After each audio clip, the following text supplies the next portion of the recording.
Proposed budget targets a preliminary primary surplus of 1% of GDP and an overall deficit of 1.7% of GDP. Total expenditure is estimated at $1 billion, while total revenue and grants are projected at $956 million. When taken together, this results in the projected overall deficit of $57 million, the equivalent of the 1.7% of GDP. To this figure, we must add a further $70 million for loan amortization requirements, and so we arrive at the total financing needs of $127 million.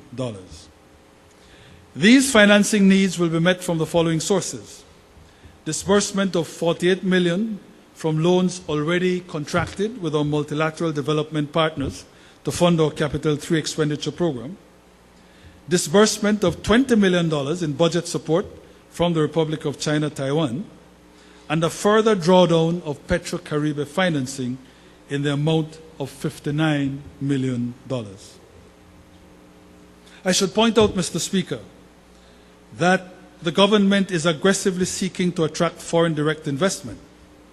Accordingly, we are in contact with our cooperation partners to share with us human and financial capital, scholarship and other educational and training opportunities, modern technology, and best management practices. We consider these to be essential inputs for the modernization of our nation. The draft estimates has total revenue and grants amounting to $956 million for fiscal year 2014-2015. And this is comprised of $905 million in recurrent revenue, $5 million in capital revenue, and $46 million in grants. The draft estimates of recurrent expenditure is proposing a total of $822 million in recurrent expenditure, and this is up by $42 million over the projected outturn of $780 million for fiscal year 2013-2014.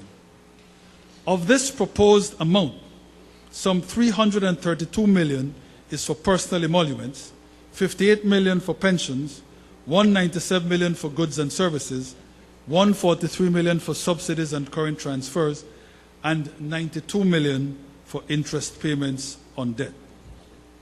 As much of the current transfers is to the education sector, used in turn to pay wages by the grant-aided institutions, it would be safe to say that of the $822 million in current expenditure, approximately $460 million, or some 53%, is used to fund wage or wage-related expenditure.